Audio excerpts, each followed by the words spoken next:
जरा धीरे धीरे दबाओ। का अरे का अरे का काटे सबकर बिया हो गए, हमार बिया होते नहीं के। हाँ बियाह करिए ससुर रहते बियाह करिए ना पढ़ाई लिखाई कैले नहीं नौकरी करियन के बियाहवे लगल बा के तुसे बियाह करी। हाँ क्या अपन बिटिया डाल दे कुआं में अपन। हम बिना मेहरारू को रहम नहीं है तो हम के रह नहीं। अरे ससुरा नौकरी करबे तब तुहार बियाह होई। हां नौकरिया लगाई रौरे न लगवाई ले जाके गांव भर से इतना परिचय बार और लेकिन एको हमारे जो बेटा के नौकरी नहीं लगवा पाओ। अरे हां बे नौकरी इनके बनाए थे हम कलेक्टर बना देते हैं। हां देखा बाबूजी अगर तू हमार बियाह नहीं करब तो हम फसरी लगा के मुआ देब आ सबके फसाई भरे था। अब सारे कसम से पता नहीं कौन नक्षत्र पैदा भइल का खा पैदा कैले लेके रे। हां का खा के का पैदा के लेली का खा के पैदा के हमें लाते नहीं हेरे लइका हमार तो नहीं। हमारे उम्र के लड़का सगारी कुन के लड़का चरचर हो गए ना सा। हां लड़का खिलाता था चच्चर को तो कुकुरो बिलारी के लेके आ जाता थे। बियाह करी रुक कौन बा हमारे लइका। अरे चुप रह तू ऐसा कर। हां हम चलते हमारे फेंकू हमारी बात माना लेना है। अच्छा है दुश्मनी खानदानी ठीक है। हाथ गोड़ जोड़ के ओकरे के ओकरे लइका कह के नौकरी लगवा होते तो उनसे जा गोड़ पकड़ लिएगा तो कट ऐसा लगे चाहिए बहुत मजबूर आदमी है। अच्छा उनका करेजा पसीज जाए ठीक है दोनों सिखा वो करे ठीक है। ठीक है चल तो नौकरी लगवा होते अब बियाह ओकर बात करब आ तनको नौटंकी कैला मार के सर मार बाजी तोरे लिंटा कसम खा को तनी बिना मेहरारू के काज काहे हमके रही नहीं के जात। बस सर रहते शर्मो लिहाज नहीं बा चल तो नौकरी लगवाते हम। हां कुछ हो जाए के चाहे। हाँ भले हमारा बातचीत ना होला लेकिन जल जा फेंकू बाबू किया ना यही जाए कहब तो हो जाए कच्चा चाक गोड़ गिर पड़े ठीक है। चल चल चल हे भगवान गांव अब गांव ना रह गई। अब जौन बा गांव से अच्छा शहर ही हो गई बा। गांव में इतना राजनीति हो गई बा लोग अपना दुख से जितना दुखी नहीं खे दूसरा के सुख देख के उससे ज्यादा दुखी बा। हे भगवान का प्रभु का युग आ गई शायद हमनी के का करे के बा। बस कृपा बाटे ईश्वर के बाल बच्चा परिवार सब चल रहल बाटे ऐसे ही। अरे बाबू। हाँ बाबूजी तब का समाचार हो। सब ठीक बा का होता सब होता है काम। हाँ कंपनी बढ़िया चलती है कौन दिक्कत। हाँ बढ़िया। कौन दिक्कत नहीं है। हमार बेटा बहुत सुंदर का सब यही लड़कन के जो बाबू हो गए लगा देनी काम पे। अच्छा काम पे लगा हाँ सगरे एकदम सेट बाड़ा सन। हाँ लड़कन के मने बढ़िया तनख्वाह सेट कैला हनु। अरे जोखन के लइका तो एक नंबर काम करता हनु हाँ ज्यादा पढ़लो रह गरीबी रह खुश रह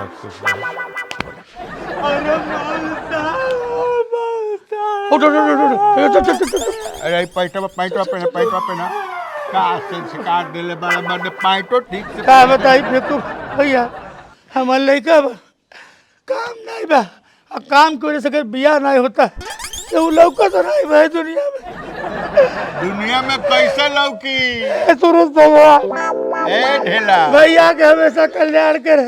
ढेला ई चीजवा आज लौका तहरा की भैया कल्याण कर बाबूजी जो ये लठिया चलल रहो तो ये नहीं बुझाई उहे हम कह रहा जाएगा बाबू गड़ल मुर्दा नहीं घर चाहिए भइल बात दादा भइल हमरे तो हम नहीं होता ना मंगिया होएगा नहीं के फाटल यही जे तार लठिया गिरल है ठीक बा ना सब याद बा एक लाठी याद बा बाबूजी याद बस वो दिन सोचले रहता कि भगवान के घर में देर बाटे अंधेर जाएगा आज ये लड़का पैंट पहने के सहूर नहीं के लंगटे हो जाता केहू के दुआरी पर तारा हाथ जोड़ के पड़ता वो दिन याद कर जहिया लाठी चलावा। अरे ठीक है सुबह के भूला साँझे घर चली आवे तो के भूला नहीं भोला कहले ना कहले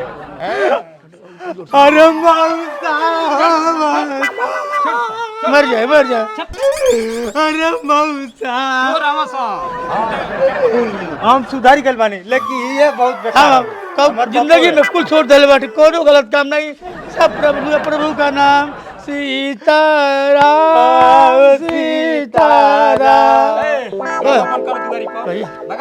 थोड़ा धर से लड़का नौकरी लगवा तो तुहार लड़का बहुत जरी की नौकरी लगौले तू कह दे तो लड़का कल्याण हो जाए। ढेला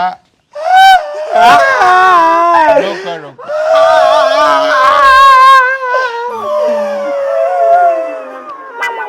ठीक बाटे हम सोच रहल बाटे 5 मिनट अरे 5 तवा पेन ना दे 5 पेन है ना मौसा साला 5 तवा बिना पेन मेरा रुक रही नहीं पातल मौसा अरे नौकरी ये मेहरारू लेके आए बैठल बैठ साल मेहरारू लेके बैठल बैठ साल पैसा लेके पैसा के बैठल अरे नहीं नौकरिया लगी तब नहीं नौकरिया लगा दे भैया। ढेला तहरा खातिर हम मन तो नहीं करते जैसे गांव में तहार इतना बदनामी बाटे केहू के बैल खोलवा ले तड़ा केहू के बियाह काट दे तड़ा केहू के दखल कर ले तड़ा जमीन केहू के डरेर काट ले तड़ा केहू के कुछो एगो कर्म ते बाकी रखले बाड़े रे किते कहे लायक बाड़े हमरा से गलती भइल है लेकिन नौकरी जिंदगी में कोनो गलत काम नहीं करब छूट गेल। पटक पटक पटक पटक ढोगी हवस खानदान जानता बाबूजी ढोगी हवस जानते की हां हां ढोगी जा भैया जा जोन भइल दौड़ खड़ा बाबू का कर छोट भाई है छोट भाई हो का कर बजा छोट भाई हो घूम ड्रामा करता आज ये तार समर हम अच्छा, बाबूजी लगा, के लगा। लाठी मरला आज ने हमके भुलात नहीं देखा हम तो अपन काम करते बानी तहरा खाली याद रखे के बाद आज वह लड़का इतना अच्छा कितना लड़कन के नौकरी हमार बेटा लगवा दिला हमरा लइका लगवा दी। का कहता है बेटा मौसा हमनी के सुधारी गेल बानी के हां क्रिया खा कहतन तो क्रिया? लिंटर कसम खा कहतन लिंटर भैया लगवा दी। लिंटर के कसम खा चल ठीक बा एगो बाटे देख ला थर्ड क्लास के काम बा एगो हो जाई ना भैया अभियान से भेज दी। हां बियान से अरे अरे मां चल जो भैया को दो भैया को 5 मिनट पानी पाइन वो ड्रॉप चपलवा भैया को दो भैया चल देखो भैया जिंदाबाद समय पलटल बताओ सुनते गोड़े गिरतला सब बेटा आज तोरे चलते नु आज देख हमरा आके दुश्मनों गोड़ पड़ता आज ये कहाला हैं आज संस्कार तोरा संस्कार के चलते हमारे देख ये कहाला भगवान ही भगवान। गांव के लोगन जो मन तोन कहे आगे बढ़ के दिखाओगे हमन के दिखा दल नु अपन रंग कैसन रंग तो कैसे नहीं अकड़ के बोल तट्टे चिंते नहीं हम लोग को ना चिन्हत नहीं वो दिनवा याद बा कौन दिन? आके गोड़वा जोन बाटे पकड़ के छोड़त ना रहला अरे तो हमार लड़का तारा लड़का के नौकरी लगावलस ओ दिन आके बापे बेटे हमरा दुआर पर पड़ल रहा लोग अरे सांप के कतनो दूध पियबा नु तो जहरे तो भइल का भइल भइल का हमार लड़का तारा लड़का के नौकरी लगावलस आ तार लड़का हो जा चोटाई में फसावले बा 2 लाख रुपया लेके भागल बा गमन कइले भाई आ इनका के फंसा देलस इनका के फंसा देलस इनका नौकरी चल गई नौकरी चल गई। हां शाबाश बेटा हमार तो असली बेटा हवे घमंड बा तोर ऊपर हैं आई तो लड़का आगे बढ़ता पर डायरेक्ट लड़का आगे बढ़े छतिया हमारे सांप लुटत रहे आगे औकात पे ना ढेला ही और ढेला का लड़का खेला करेला हैं जा जो उखाड़े कोई खा लिए बुझला वो दिन हम कहत रहनी लेकिन तोहरे कहले पे खाली सुना और गोड़वा धैले हली ना काम निकाले खातिर गधा के बाप करे कहे पड़ेला ना तब हम पीछे ना हटिल हां बाबूजी शाबाश बेटा जा चलो घर पर जा चल बेटा आओ।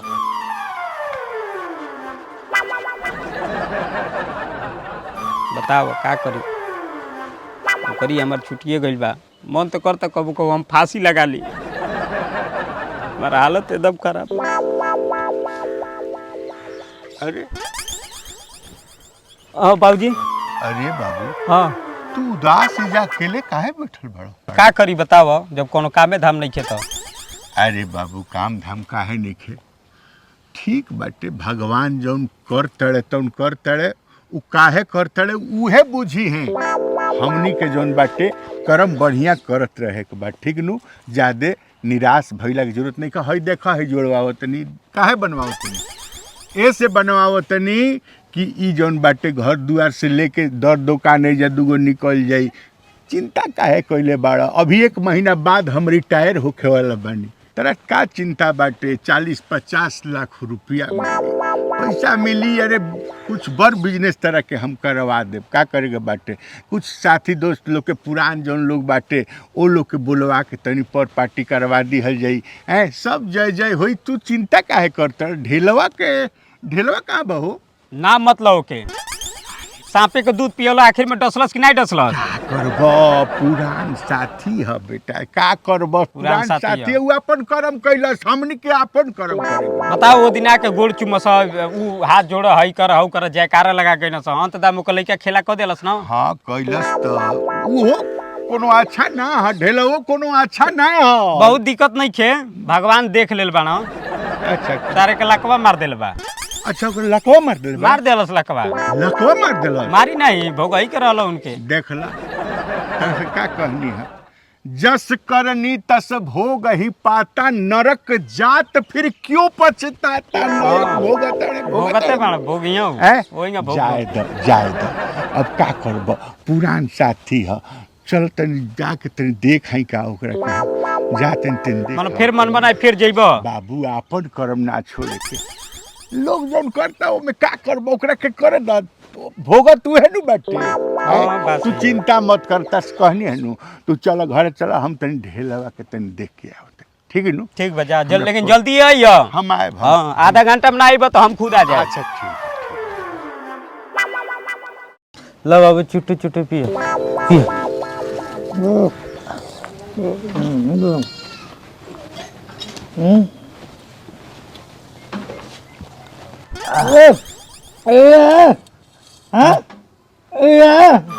क्या बोला था ना कि चूतिया को आता ना हमारा के। तू चूतिया हुआ? अरे क्या बताएं, इनका करनी के फल इनके मिल गई। बाबू अच्छा नमस्ते मौसा। बैठो बैठो। का हो ये हम का देखत नहीं हैं? हम का देखत नहीं हो? बाबूजी के लकवा मार दिया। हाँ वो है नु, बतावत। अरे बाबू ढेला देख ये कहाला बाबू हैं? सबके अच्छा करे के चाहिए हैं? देख हम तू लोग खाती अच्छा कैनी हैं? बतावा हम ऐसा ही बनी नू। आज कितना अच्छा सब कुछ बाटे हैं। लड़का हमार नौकरी पचा करी दूसरा के धरावता सब कुछ यही से। आ देख इनकर एगो धंधा हैं। तू लोग आई बापे बेटे हमरा की हैं? हमार लड़का जौन बाटे कितना ठीक कैलस हैं सब। आ देख बतावा जौन कैला, जौन तू कैला तब ना के भोग जौन बाटे तू भोगे लगल, इहो भोगे लगल। ए ढेला चिन्ह तड़ा हम के हई? हम के बोल नहीं खन पाओ? नहीं बोल नहीं पाओ। अरे हे ईश्वर हे का छोटू कहता हमरे के कहत ने चूतिया हम। हमरे के छुट्टी पर हां फेंकू। अच्छा फेंकू चिन्ह तड़े। अच्छा अच्छा। अरे वाह वाह वाह वाह। यही से जान तड़ा अच्छा कर्म करे के चाहिए। देखा एगो हमरा के देखा दिव्यांग के कार्ड नकली बनवा के, कान के मशीन झूठो के कीन के देखा के दिव्यांग बन के आ नकली दिव्यांग पर हम नौकरी पा गईनी। हाथना बरिस नौकरी कैनी, नकली सर्टिफिकेट मैट्रिक पास के बनवा के ये नौकरी हम कैनी। हम तर से कहे नानू गनी, केहू से कहे पूछे नानू गनी। आज हम अगला महीना रिटायर होके वाला बनी, हमरा 50 लाख रुपया मिली। कितना अच्छा है। हमार बेटा जौन बाटे वो 50 लाख मिली, ओकरा के बिजनेस करवाए। कितना फर्स्ट क्लास हमार जीवन परिवार चली, पूरा जीवन खाए बैठ के तो अब बताओ ये अच्छा कर्म कैले रहता है तो बताओ हई दिन ना देखे के पड़ी। बताओ यही से देखो हम तो तार भलाइए कैनी, हमार बेटा नौकरी कैलस ठीक नु लगवाउलस। लेकिन तू लोग का कैला हमरा बेटा के संगे। अब भविष्य में ऐसा कुछ मत सोची है ना करी है, भगवान देखत है। ठीक बा तो हम चल तनी। रो मत जाए तो का करब, बड़ बीमारी है। ठीक बा हमरा से कही है, हमरा से कही है कोनो दिक्कत होई हमरा से कही हां हम ओहे बानी है भाई मौसा जाए दे बाबू जाए दे बाबू जाए दे ठीक बा जाए दे ठीक बा अरे भगवान भगवान यही से केहू के बुरा ना करे के हे भगवान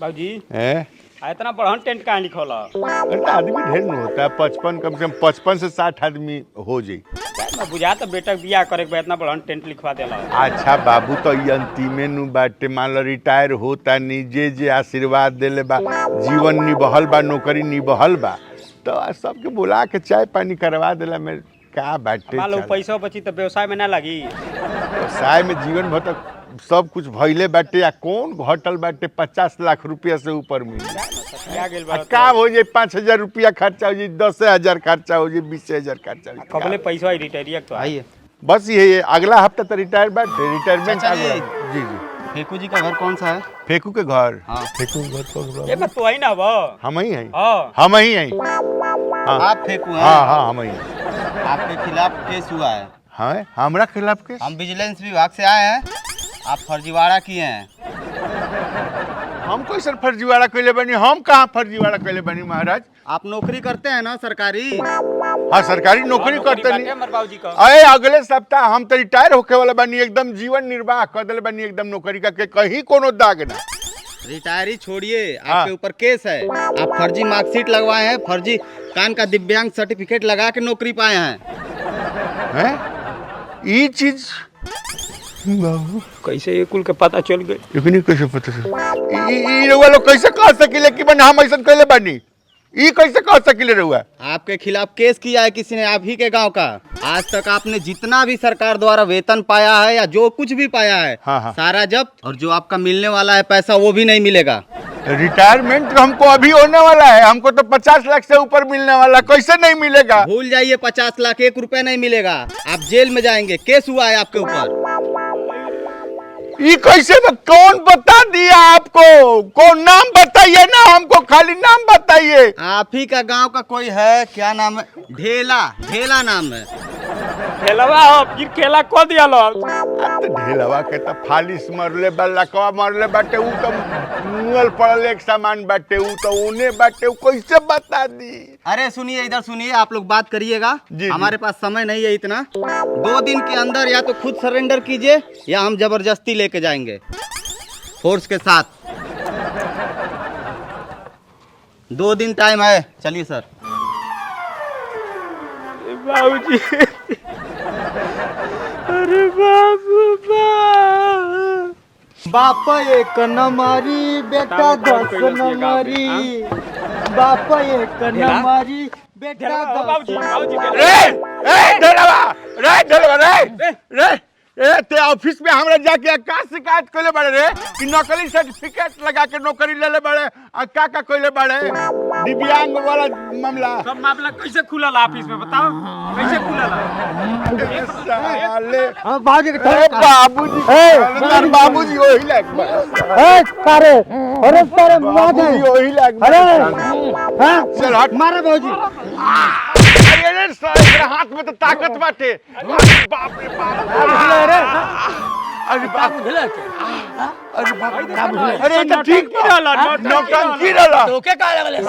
हां अरे तोहर लइका नौकरी छोड़ा जाने, सरकारी नौकरी के घमंड कइले है ना।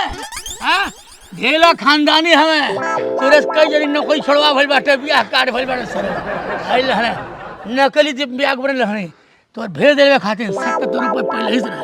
हां या हे भगवान सांप के खा ले जा, सांप के दूध पियावल। और जा पार्टी दो और जा कर हाल चाल लो है भगवा चल देख लो, देखा के गइलो सुनो। आई देखा है मौगा के देखा है सारे के देखा चमकावता। बाबूजी ए बाबूजी का भइलो? अरे बाप